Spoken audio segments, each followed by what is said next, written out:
Ang kwento natin sa video na ito ay tungkol sa adventurer na naging miyembro ng Hero Party. Ngunit napilitan siyang umalis sa grupong ito dahil tinuturing siyang walang silbi ng isa nilang kasamahan. Pinili niyang manirahan sa borderland region ng Zoltan para makapamuhay ng simple dito. Pangarap niyang magtayo dito ng sarili niyang apothecary kaya hindi na siya masyadong seryoso sa pagiging adventurer. Matapos niyang dumaan sa guild ay nilapitan siya ng batang si Tanta at napag-usapan nila ang tungkol sa divine blessing. Ang bawat tao sa mundong ito ay pinagkakalooban ng tinatawag na divine blessing at dito malalaman ang kakayahan ng isang tao. Kinagabihan ay inalala niya ang araw nang kausapin siya ng isa niyang kasamahan dati sa Hero Party na si Ares. Kilala siya ng mga ito sa pangalang Gideon at ibinigay sa kanya ni Ares ang espada katapos ay lumikha ito ng barrier para ipasubok sa kanya kung kaya niya itong masira. Dahil hindi niya ito nagawa ay mas nilinaw sa kanya ni Ares na isa lang umano siyang pabigat sa grupo dahil sa pagiging mahina niya. At nagiging pabigat na din umano siya sa kapatid niyang si Ruti na kinikilalang hero. Nagtataglay siya ng divine blessing of the guide at isa ito sa kailangan para gabayan ng isang hero. Bagamat inaamin din ni Ares na malaki ang naitulong niya sa nakaraan nilang paglalakbay ay hindi na umano siya kailangan ng grupo. Iminungkahi ni Ares sa kanya na umalis na lang siya ng grupo para hindi na umano mahirapan ang kapatid niya. Dahil iniisip niya ang kapakanan ng kanyang kapatid ay napilitan siyang umalis. Simula nun ay pinalitan niya na ang kanyang pangalan bilang Red at nanirahan na dito sa Zoltan. Kinabukasan habang nangunguha siya ng halaman ay sinugod siya ng isang owlbear. Nagulat ito nang bigla na lang siyang mawala at nang aatakihin niya na ito ay naisip niyang pabayaan na lang ito dahil hindi na din naman siya kabilang sa Hero Party. Pagkabalik niya sa nayon ay nagulat ang mga adventurer na buhay pa siya dahil sa balitang may owlbear na namataan sa kagubatan. Dahil kilala siya na palaging nasa bundok para manguha ng mga halamang gamot ay inalok siya ng B-rank adventurer na si Albert na sumama sa grupo nila kahit D-rank lang siya. Plano ng grupo ni Albert na kalabanin ng owlbear at siya ang magsisilbing gabay ng mga ito sa kagubatan. Ngunit tinanggihan niya ito dahil bukod sa hindi siya interesado sa promotion sa guild ay ayaw niyang makita ng mga ito ang totoo niyang kakayahan. Pagka-uwi niya ng bahay ay pinuntahan siya ng kaibigan niyang si Gons dahil sa pagkakaroon ng lagnat at white eye ni Tanta. Kaagad siyang sumama papunta sa bahay nila Tanta. Matapos niyang marinig ang sabi ng doktor ay naisip niya kaagad ang blood needles na kailangan na gamot para kay Tanta. Ngunit dahil sa owlbear ay pinagbabawalan ng guild ang mga adventurer na pumunta sa kagubatan. Nakiusap sa kanya si Gons kaya pinilit niyang pumunta sa kagubatan para kumuha ng blood needles. Ginamit niya ang lightning speed para mapabilis ang pagdating niya sa kagubatan. Nang makarating siya sa kagubatan ay bumungad sa kanya ang sunog dito na alam niyang kagagawa ng grupo nila Albert. Mabilis niyang pinagkukuha ang mga blood needles bago pa ito matupok ng apoy. Ilang sandali lang ay nagkaharap sila dito ng owlbear na kaagad umatake sa kanya. Nagawa niya itong maiwasan at sa isang atake lang niya ay napatay niya ito kaagad. Nakita nila Albert ang katawan ng owlbear at akala ng mga kasamahan nito ay si Albert ang may gawa nito ngunit napansin naman ni Albert ang sugat ng owlbear na alam niyang hindi galing sa kanyang espada. Nagawang mailigtas nila Red si Tanta at kaagad ding umalis dito si Red. Makalipas ang 4 na buwan ay bumisita sa kanilang guild ang kilalang champion na si Rit. Dahil napansin ni Rit ang suot ni Megria ay nabanggit ni Megria na dadalo umano siya sa pagbubukas ng tindahan ni Red. Maraming nasabi si Megria tungkol kay Red kaya naging interesado dito si Rit. Kumakalat din sa lugar ang balita sa mga nakuhang blood needles ni Red 4 na buwan na ang nakakaraan kahit nilalamon ng apoy ang kagubatan sa mga oras na ito.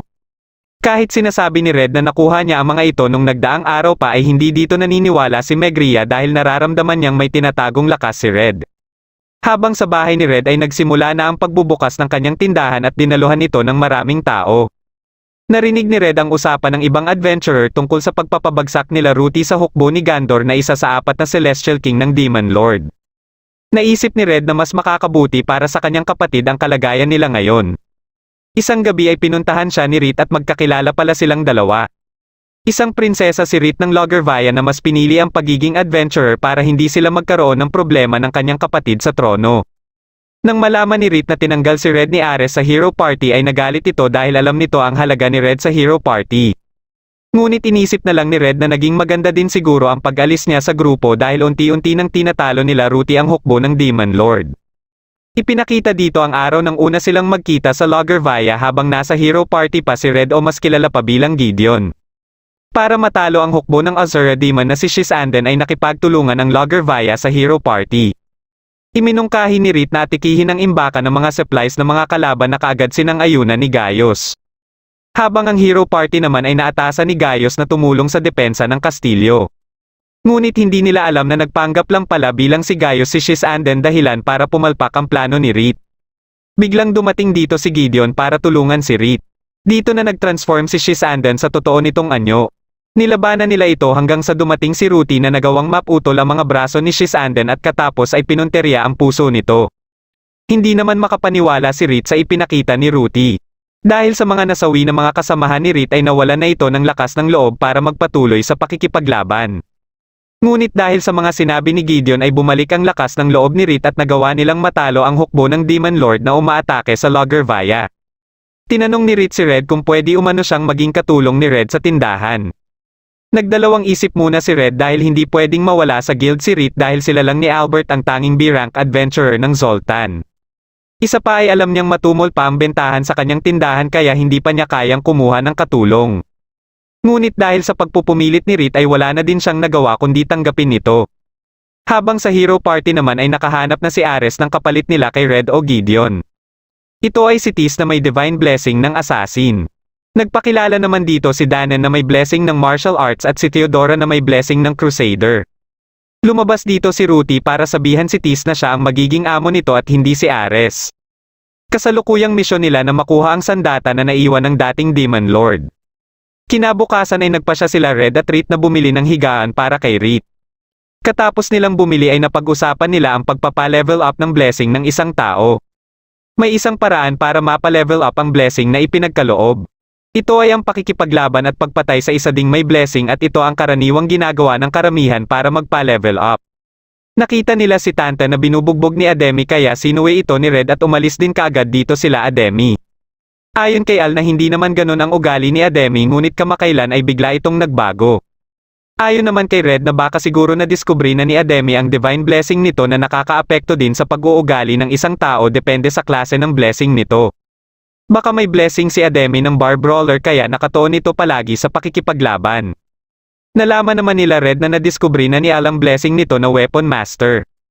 Kahit napakaganda ng blessing na ito ay hindi pa din masaya si Al dito kung magiging kagaya lang umano siya ni Ademi. Habang binibigyan ni Reed ng payo si Al ay naalala ni Red ang Spirit Scout blessing ni Reed na posibleng dahilan kaya hindi ito nanatili sa palasyo at mas pinili na maging malaya. Katapos nilang kausapin sila Tanta at Al ay nagpa-approve naman sila ng nilikhang gamot ni Red. Ngunit hindi ito inaprubahan ni Dan kaya kinausap nila ang mas nakakataas na opisyal dito.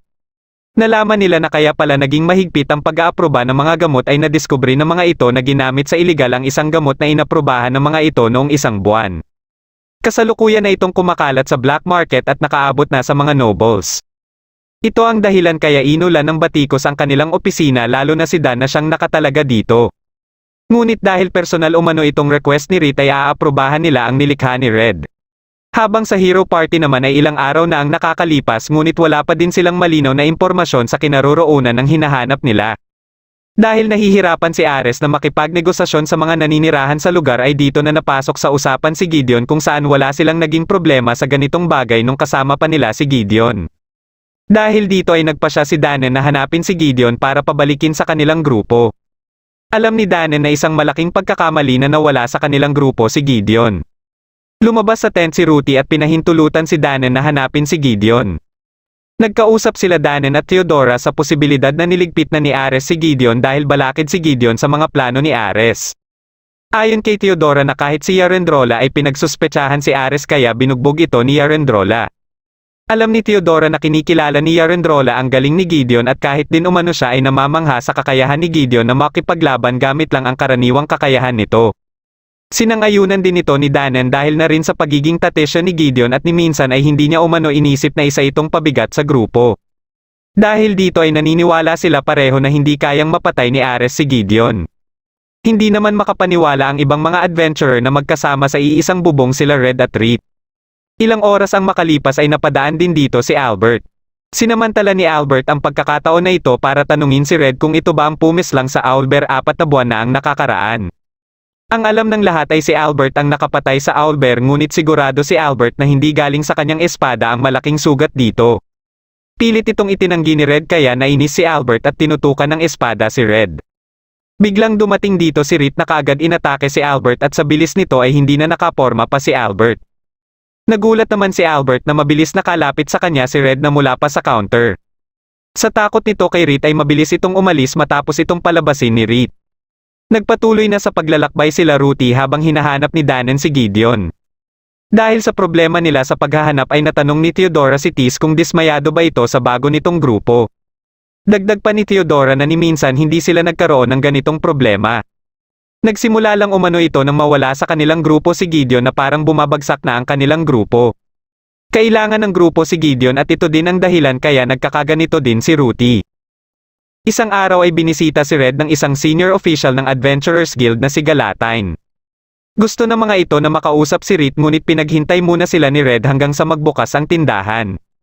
Ilang sandali lang ay binuksan na nila ang tindahan at unang pumasok ang isang lalaki mula sa Thieves Guild. Inalok nito si Red ng Elven coin na may halagang 10,000 per ils kapalit umano ni Reed. Ngunit tinanggihan kaagad ito ni Red dahil kahit pa umano libo-libong Elven coin ay hindi nito matutumbasan ang halaga ni Reed. Walang nagawa ang lalaki kundi umalis na lang at umaasa na magbabago pa ang isip ni Red. Habang sa labas naman ay inaalok din si Reed nila Galatine at mga kasamahan nito para pabalikin si Reed sa pagiging adventurer. Ngunit lahat ng alok ng mga ito ay tinanggihan din ni Reed. Pagkapasok ni Reed ay naisip niya na hindi siya makapaniwala na darating ang araw na magkakasama sila sa iisang bahay ni Red. Naalala niya muli ang araw nang nasa kasagsagan pa sila sa pakikipaglaban sa mga demon sa Loggervia. Nang malagay sa alanganin ang Loggervia ay humingi sila ng tulong sa Sunland. Nakaisip ng paraan si Gideon na sa Bewitching Wood sila dumaan na bagamat mahirap itong daanan ng mga tao ay ganun din ang mga demon. Dito niya unang nakilala ang elf na si Yarendrola na may blessing ng Singer of the Trees. Ayon kay Gideon na si Yarendrola umano ang magiging susi nila sa estratehiya niya.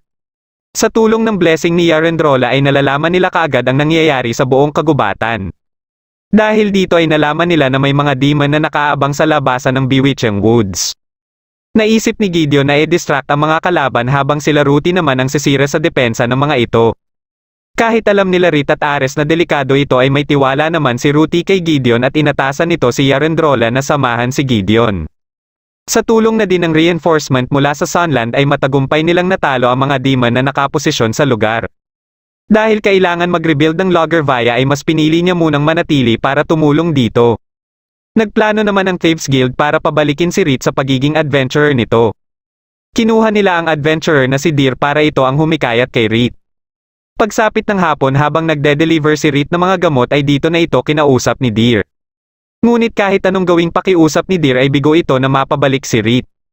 Dahil tuwing gabi ay hindi maiwasan ni Ruthie na maalala ang kanyang kapatid ay naalala muli nito ang araw nang ipaalam sa kanya ni Ares ang pag-alis ni Gideon. Ayon kay Ares na magsisilbing scout na lang umano si Gideon para matyagan ang ibang hukbo ng Demon Lord. Biglang pumasok sa isip ni Ruthie na may ginawa si Ares kay Gideon kaya inatake niya ito dahilan para magtamo ito ng matinding pinsala sa tiyan. Ngunit kaagad din itong ibinalik ni Ruthie gamit ang healing hands nito at humingi ng tawad kay Ares. Sa pagpapatuloy ng kanilang paglalakbay ay nasa di kalayuan na sila sa ruins nung panahon ng dating Demon Lord at ayon kay Ares ay malaki ang posibilidad na nandito ang sandata na hinahanap nila. Naghanda muna sila bago magpatuloy at habang nag-iigib ng tubig si Tis ay lumapit din dito si Ruthie. Natanong ni Tis kay Ruthie kung tuwing kailan ito natutulog dahil tuwing sumisilip umano siya sa tent ni Ruthie ay palagi itong gising. Dito na sinabi ni Ruthie na hindi siya natutulog at dahil sa hero blessing ay hindi siya nakakaramdam ng pagod. Kabilang na din dito ang pagkain dahil hindi din siya nagugutom at marami pang iba. Kahit ang mga hindi kailangan ng mga emosyon ay natanggal na din sa kanya. Isang araw habang nag-uusap sila Red at Reed ay may biglang pumasok sa tindahan na isang taong sugatan. Dahil alam nilang hindi ito isang aksidente lang ay mabilis na lumabas si Reed para tingnan ang nangyayari sa labas. Nakita niya dito ang isang miyembro ng grupo ni Albert na si Campbell at mga nakahandusay na mga biktima nito. Naglaban silang dalawa at dumating din dito ang ibang kasamahan ni Campbell. Ilang sandali lang ay may umatake kina Campbell at ito pala ay si Albert. Tinanong ito ni Reed kung ano ang nangyari kay Campbell ngunit wala ding ideya dito si Albert. Isang araw ay binisita sila ng isa ding miyembro ng grupo ni Albert na si Rhea para humingi ng tawad sa ginawa ng kanilang kasamahan kay Reed. Napag-usapan na din nila dito si Albert na ayon kay Rhea ay nagiging irritable na ito dahil hindi umano nila maabot ang expectation ni Albert sa kanila. May divine blessing si Albert na champion dahilan kaya nalalampasan nito ang iba't ibang mga pagsubok. Ito din ang nagtutulak kay Albert na ipakita sa buong mundo ang kakayahan niya ngunit bigo siya dito. Nababahala si Rhea na baka umalis si Albert ng Zoltan ngunit kampante naman si Red na hindi ito gagawin ni Albert. Habang nasa isang bar si Dannen ay nilapitan nito ng isang lalaki para tanungin kung hinahanap umano nito si Gideon. Nagpakilala ito na si Bo at naghahanap din kay Gideon. Inalok nito si Dannen na makipagtulungan sa paghahanap kay Gideon. Isang gabi habang kasagsagan ng malakas na ulan ay may biglang kumatok sa bahay nila Red at pagkabukas ni Red ng pinto ay nakita niya ang doktor karga-karga si Al na duguan ang ulo. Ayon sa doktor ay posibleng natamaan si Al ng mga bato dahil may nakitang maliliit na piraso ng bato sa sugat nito. Nang magkamalay si Al ay bigla itong nagsisigaw at sinabi na pumunta umano sa kanilang bahay si Ademi at inatake ang kanyang mga magulang gamit ang daladala nitong palakol. Kaagad na pinuntahan nila Red ang bahay nila Al at nakita niya dito ang mga magulang ni Al na nakahandusay. Sa kabutihang palad ay buhay pa ang mga ito at nagtamo lang ng maliliit na pinsala. Katapos ng nangyaring insidente ay biglang naglaho sa nayon si Ademi. Dahil ama ni Ademi si Moe na kapitan ng Town Guard ay galit na galit ang mga mamamayan ng South Marsh sa pag-aakalang tinatago nito si Ademi. Nagpapagaling sa mansyon ng isang Thieves Guild official na si Big Hawk ang mga magulang ni Al habang si Al naman ay nasa pangangalaga nila Red. Nakiusap si Al na turuan siya kung paano humawak ng espada. Dahil dito ay hindi nagdalawang isip si Reed na turuan si Al. Habang nagpapahinga sila ay dumating dito sila Guns at ipinaalam sa kanila ang pagtangay ng mga Town Guard kay Tanta. Pinuntahan nila si Galatine para hilingin ng guild ang joint inquiry kasama ang Town Guard. Dahil na rin kay Reed ay pumayag dito si Galatine at gumawa ng request letter para madala nila Red papunta sa Town Guard. Pagkadating nila dito ay hinarap din sila kaagad ni Mien. Matapos nilang makasama si Tanta ay napag-usapan nila si Ademi. Nalaman nila na hindi pala tinatago nila Mien ang anak nito.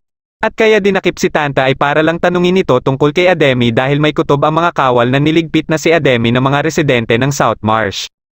Posible din umano na hindi si Ademi ang nakita ni Al na umatake sa mga magulang nito. Madami ang palaisipan sa nangyaring insidente na ito kabilang na kung bakit buhay pa ang mga magulang ni Al at ang paggamit ni Ademi ng palakol. Kahit si Tanta ay hindi makapaniwala na magagawa ito ni Ademi dahil nagkausap pa lang sila nung isang araw at humingi ito ng tawad sa kanya katapos ay nangako din na hindi naman nanakit ng walang dahilan. Dahil may kutob sila na may kagagawan dito ang gamot na kumakalat ay kinausap ni Mian sila Red at Reed tungkol sa bagay na ito at pinaunang makauwi sila Al. Nakipagtulungan si Mian kay Reed para mahuli ang mga nagpupuslit na mga gamot na ito. Kaya mag-isang umuwi si Red sa bahay at nagpaiwan sa bayan si Reed. Tinulungan muna ni Red si Al sa pagsasanay nito sa paghawak ng sandata. Habang nagpapahinga sila ay naikwento ni Al na may isa umanong lalaki ang pumasok sa tindahan at binigyan siya nito ng isang sandata. Hinala ni Al na konektado ito kay Big Hawk dahil ang ama niya umano ang nagsabi sa lalaking ito na nagising niya na ang kanyang divine blessing. Habang sa bayan naman ay mabilis na nadakip ni Reed ang nagpupuslit ng gamot dito. Ngunit bigla itong sumabog at ilang sandali lang ay dumating din dito ang iba pang mga kasamahan nito. Habang nilalabanan ang mga ito ni Reed ay may isang lalaki ang tumulong sa kanya. Ito pala ay si Dannen at nabanggit nito kay Reed ang plano sana nitong ibalik si Red o Gideon sa grupo. Alam na ni Dannen na nandito sa Zoltan si Gideon at alam din niyang maganda na ang pamumuhay nito dito. Nang tinanggal ni Dannen ang hood ng kalaban ay nagulat si Reed na isa pala itong demon kaya nagtaka siya kung ano ang ginagawa ng demon sa Zoltan. Bagamat kailangan ni Dannen ang tulong nila Red at Reed sa pagtuligsa ng mga demon sa lugar ay nakiusap siya kay Reed na huwag ipaalam kay Red na nasa Zoltan siya. Nang makauwi na si Reed ay ipinakita ni Red dito ang sandata na natanggap ni Al mula sa lalaki. Gamit ang kapangyarihan ni Reed ay nalaman nila kung anong materyales ang meron dito at saan lugar ito ginawa. Bukod pa dito ay sigurado si Reed na may locate spell ang sandata na ito kaya napaisip si Red kung bakit gustong malaman ni Big Hawk ang kinaroroonan ni Al. Nang makarating na sila Ruti sa ruins ay nakaharap nila dito ang Gargantuan Demon. Naatasan ni Ruti si Tis na hanapin ang sandata at sila naman ang makikipaglaban sa demon. Unang umatake si Ruti dito at sinundan ito ni Theodora. Inatake naman ng demon si Ares kaya mabilis itong sinangga ni Ruti. Sa tulong ng alagang gagamba ni Tis ay mabilis nilang nahanap ang pakay nila dito. Nagawa namang matalo nila Ruti at Theodora ang Gargantuan Demon. Pagkabalik ni Tis ay dinala nito sila Ruti sa nakita nito. Nagulat sila na isa pala itong airship kaya ginamit nila ito sa paglalakbay. Nang pumunta si Reed sa bayan ay dinala nito ang sandata na ibinigay kay Al. Tinambangan siya ng mga taga-Thieves Guild sa pamumuno ni Deer sa pag-aakalang ito si Al. Nagulat na lang sila nang tanggalin na ni Reed ang kapote nito. Sa inis ni Deer na naisahan sila ni Reed ay inatake nila si Reed. Ngunit mabilis lang silang tinalo ni Reed at dito na humarap ang lalaki na may daladalang palakol. Alam ni Reed na hindi na ito isang tao kaya nag-transform na ito sa anyo nito bilang Axe Demon. Hindi naman alam nila Reed na alam ng Thieves Guild ang plano ni Reed dahilan kaya nakuha pa din nila Godwin si Al. Plano pala ng mga ito na gawing hero ng South Marsh si Al at dinala ito kay Big Hawk. Ito pala ang pasimuno sa paglikha at pagpapakalat ng iligal na gamot na tinatawag nilang Devil's Blessing. Iniharap nila si Al sa mga mamamayan ng South Marsh na galit sa ginawa ni Ademi sa mga magulang ni Al. Hawak din pala nila si Ademi at gusto ng Black Hawk na iligpit ni Al si Ademi. Ngunit mas pinili ni Al na pakawalan sa pagkakatali si Ademi. Dito na inilabas ni Godwin ang palakol dahilan para maakit nito si Ademi dahil nakainom pala ito ng Devil's Blessing. Matapos makuha ni Ademi ang palakol ay dito na umiksi na si Red at pinutol ang palakol sabay inatake din ang kalaban. Ginamit ni Red ang kapangyarihan niya para iligtas pareho sila Al at Ademi at mabilis silang umalis dito. Habang nagpapahinga sila ay nilapitan sila ni Bo na siyang hininga ng tulong ni Reed para sa isasagawa nilang plano. Ngunit dumating dito ang mga taga-Thieves Guild kasama si Albert kaya hinarap muna sila ni Red.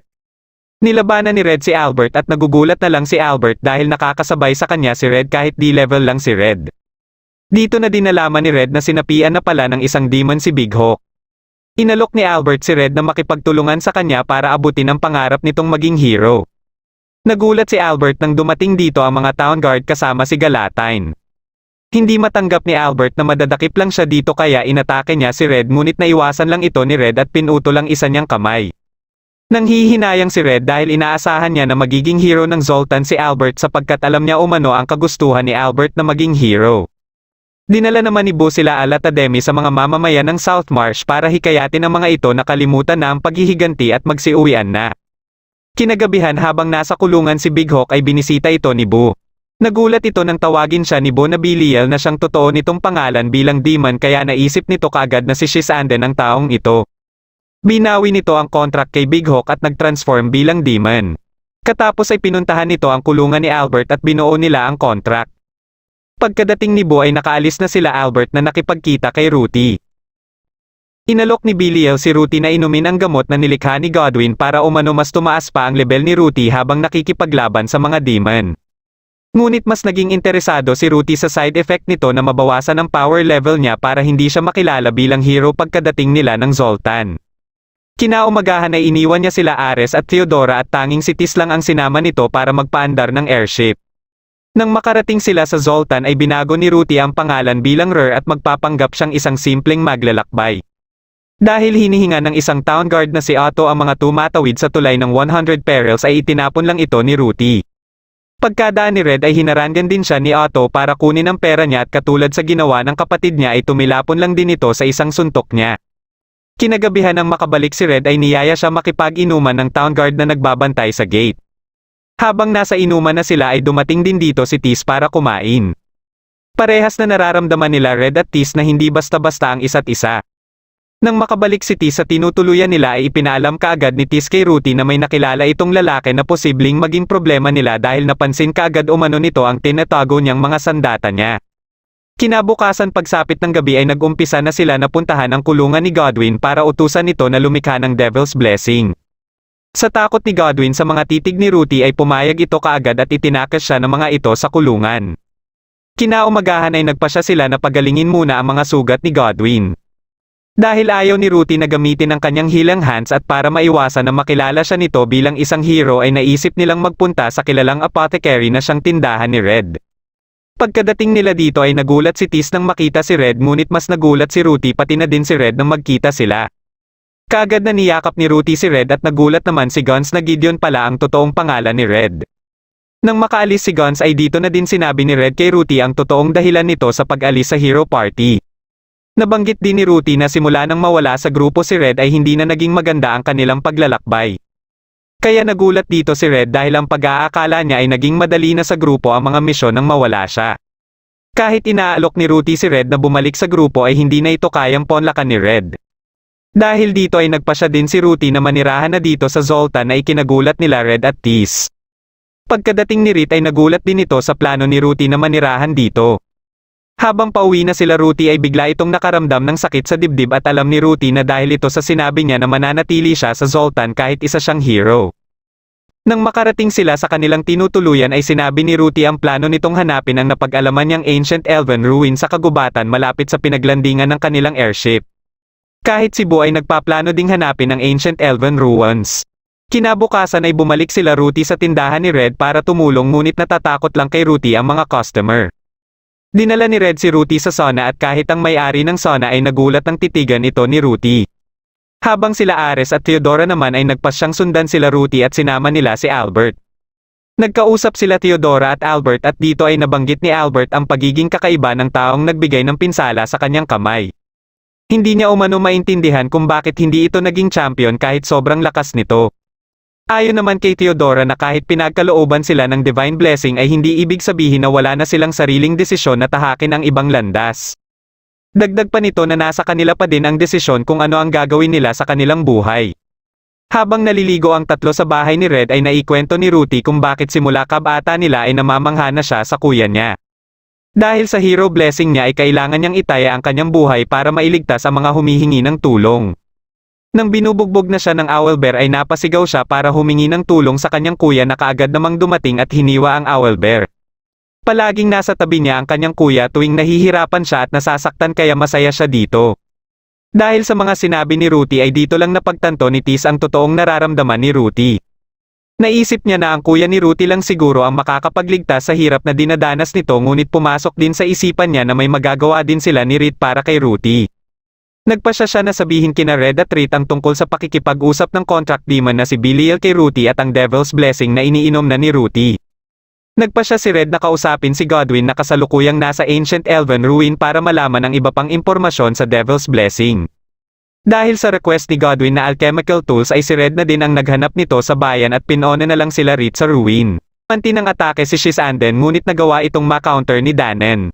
Katapos nito ay binugbog na ni Danen si Shisanden kaya napahingi na ito ng tulong kay Ares. Dahil dito ay nagkaroon ng pagkakataon si Shisanden na makaatake kay Danen. Dito na din nag-transform si Shisanden sa demon form nito. Paulit-ulit nitong inatake si Danen hanggang sa magawang mabali lahat ni Danen ang mga espada ni Shisanden. Ngunit ginamit ni Shisanden ang paa nito para umatake kay Danen dahilan para tuluyan na itong bumagsak. Nagpatuloy sila sa paghahanap hanggang sa makita nila sa isang silid ang 5 Holy Demon Slayer na sa pagkakaalam ni Ares ay dapat iisa lang ito. Ayon naman kay Shisanden na mga replika lang ang mga ito ng Holy Demon Slayer na ginamit ng unang hero at tinatawag ang mga ito na Sacred Avengers. Para maibalik kay Ruti na maging prioridad muli nito ang pagiging hero ay may dalawang bagay na dapat gawin si Ares. Una ay dapat maibigay kay Ruti ang isa sa Sacred Avengers at pangalawa ay mawala ang naging dahilan nito na iwanan ang pagiging hero nito na walang iba kundi si Red o Gideon.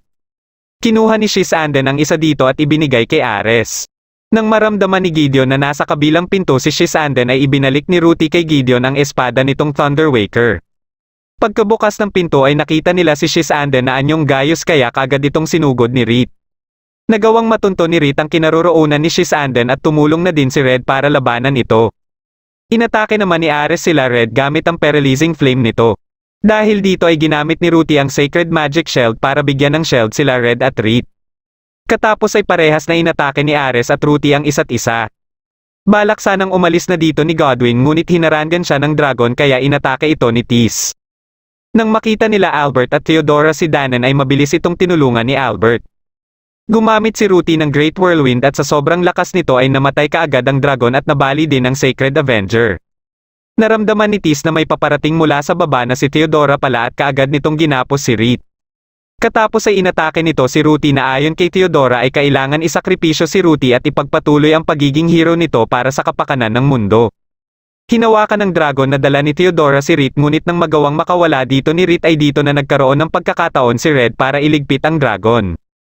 Gumamit si Ares ng Iron Wall at inihagis kina Red at Reed na nasa elevator dahilan para mahulog ang mga ito.